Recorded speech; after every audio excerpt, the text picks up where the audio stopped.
حدوداً 200-300 متر ما پیاده روی داریم. سلام. قربونه. حالت خوبه؟ قربونه. ما بالاخره به مقصد رسیدیم. این خونه است که زن و شوهر در اینجا دامشون رو نگهداری میکنن. با من همراه باشید. سلام از شما، حالتون خوبه؟ احوال شما؟ حالتون چطوره؟ میام دست محمد. خوبی؟ قربونه. خب آقای حسامی شما چطوری؟ حاج آقا منتظر ما بودن. خب این آتیش چیه؟ قربون شما. این بارا درست میکنه. قرقرو درست میکنه. قره قلوز. آره قرقرو. آفرین. آره. بس به موقع رسیدیم. آره قرقرو درست. این چی؟ اینم کشک دوغ پختیم در کشک میزنیم. آفرین. شما خیلی خوشگلی ها. بزنیم به تخته. این خوشگلی کجاه؟ چرا؟ چشم آبی خوشگل. دیگه پیش. زنده باشی. بفهم یا الله. سلام علیکم و احوال شما. خیر. شارژش خورشیدیه؟ آره. آفرین. آقای کرد منجیری. بله. شما در از کردیم؟ آره. کرد منجیری. کرد منجیری. بس تو مازندران چیکار میکنی؟ جان؟ تو مازندران چیکار میکنی شما بس؟ حالا کجا اومدیم اینجا؟ فامیلی شما؟ من مخلص شما فروتن هستم. فروتن برو بالا. چش. چایی هم به ما میدین؟ چایی هم میدین؟ چایی؟ نون کلوا. نون کلوا دیگه چیه؟ کلوا. الان بده نشون میدم. اوکی. نونی که حاج آقا اینجا میپزه. اینو ما ازش گرفتیم چون یا میخوام ببریم. آفرین. این دیگه کلوا. احسن. اینو شما ببریم هر کی. عالی مثل کیک میمونه. آقای شیرالی پور دوباره برای ما سفره چید. ای بابا ما رو شرمنده‌مون کرده. این چیه؟ ماست کرز. اونم ماست. این مرباست. اینم نون چی؟ این نون کلوا که خودشون میپزن. بسیار خوشمزه است. نون من شنیدم. آره همین نونی که حاج خانم دارم میذارم اینجا. اینم بیه مربای دیگه. مربا آلوه خیلی خوشمزه است. این فیلمتون رو تو شبکه میخوام بذارم برای دوستانم بچه‌های شما میفرستم. بچه‌های ما الان میگن بابا اونا کی بودن اینجا اومدن اونا دارن میکشن. خدا نکنه. ما انقدر ماچت میکنیم تو بکشیم. حاج آقا چند تا دام داری شما؟ ما تقریبا 30 تا. 30 تا دام داریم. دام چی داریم؟ گاو چی؟ تلیسن چیه؟ گاو هم میکاری محلی هستن. محلی. بعد داشتیه دیگه نه؟ داشتیه ناره. نژاد دامتون چیه؟ نژاد دام دیگه دورگن؟ نه همین محلی هست. محلی هم همه محلی. بعد شما بفرمایید که خوراکش از کجا تامین میکنید؟ خوراک از چالوس میخریم؟ آره. تو مراتع مگه استفاده نمیکنی؟ نه اینجا نداریم چیزی. مرتع نداره؟ مرتع داره فقط همین تابستون. یعنی الان توی مرتع درست سرسبزه ولی به درد دام نمیخوره. نه زمستون اصلا به درد دام نمیخوره. که نمیخوره. بله خیلی اشتباه فکر من اینجا چون خیلی سرسبزه بس اینجا مرتعش خیلی غنیه. نه اینطوری نیست. نه زمستون اصلا بیرون نمیرن. درسته. اما توی طبیعت هستن. درسته. بعد دولت بهتون کمک میکنه خوراکی دام. هیچ سهمیه چیزی بهتون نمیده. نمیده. حق عشایری بهتون نمیده. نه نمیده. ما کار میخریم بسته 70 تومن 80 تومن. الان کاری گندم. بله. بعد سبوس میخریم الان مثلا که 15 تومن 20 تومن اینجا شده. بله.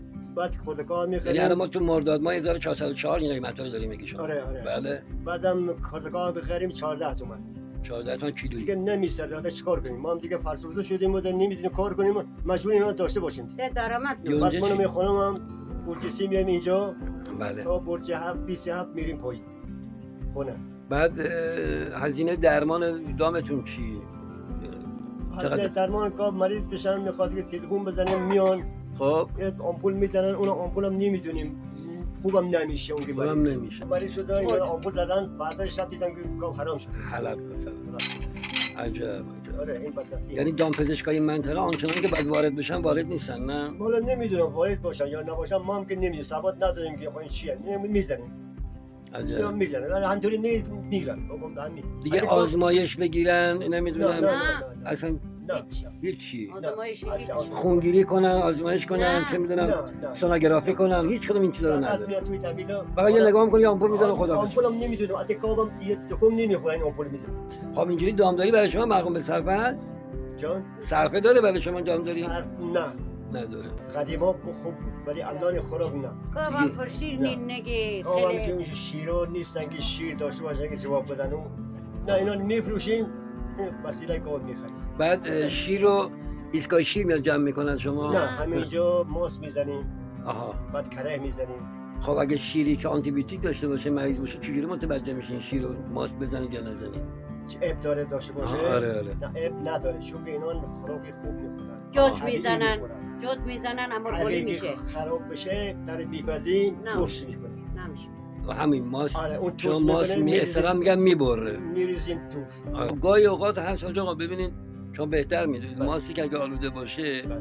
حالا آلودگی‌های ما مختلفی ما داریم بعضی از آلودگی‌ها میکروبی هستش در طول زمان مثلا پنیری که میزنه احتمال داره تب مالت بیاره بله. اولش نشون نمیده ولی در استفاده انسانی بله. یهو می‌بینی تب مالت میاره و خطرناک هم هستش تو اینجور مواقع مسئولینی که متولی شما هستن باید به شما آموزش بدن بهتون دستگاه بدن یک وسیله بهتون بدن که بتونید شیری رو که از گاو دارید میگیرید و شما تست بزنید ببین این شیر آلودگی داره یا نداره توجه کردین معمولا ایستگاه شیر با خودشون دستگاه دارن میان شیری که از شما جمع آوری میکنن دستگاه میزنن اگر آنتی بیوتیکش بالا باشه قیمتش خیلی پایین‌تره اگه سالم باشه قیمتش دست که شما شیر نمیفروشید شیر شما نمیفروش ولی چون نمیان اینجا که تحقیقات بکنن آها الان خونه من اصلا ولتون کردن دیگه اینجوری بس بگن کردن.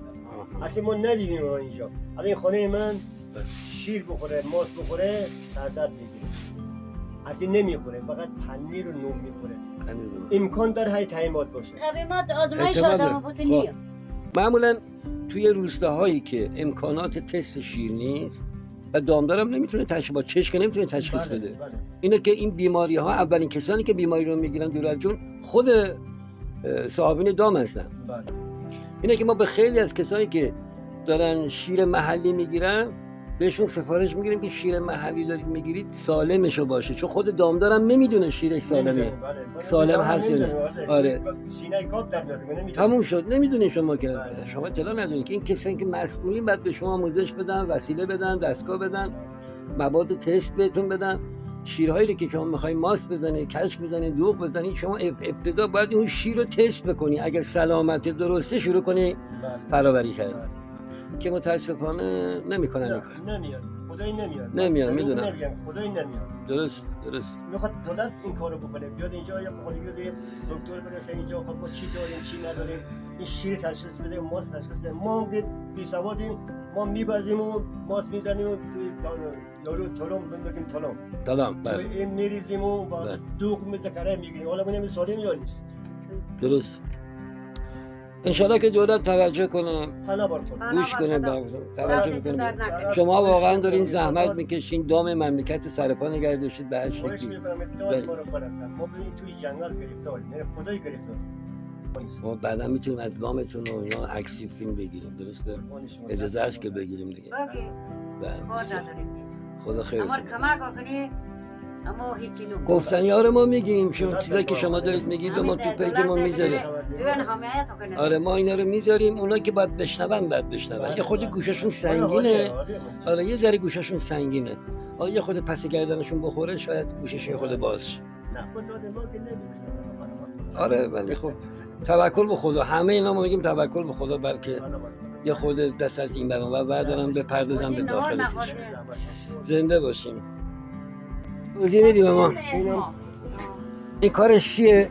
اینم تلم ما میگیم تلم تلم تلم کارش چیه؟ ماست میریزیم توش خب. بعد این چوب اینجوری میزنیم کره میگیریم اینجوری خب ماست میریزیم 2 ساعت 1 ساعت و نیم 2 ساعت کره در میاد کره 1 ساعت و نیم 2 ساعت آره کرهشو میگیرن خب کره میگیریم بعد دوغشو کرهشو چجوری خالی میکنن؟ شیر داره پای شیر آها شیره من شیرم پای ببینم شیر.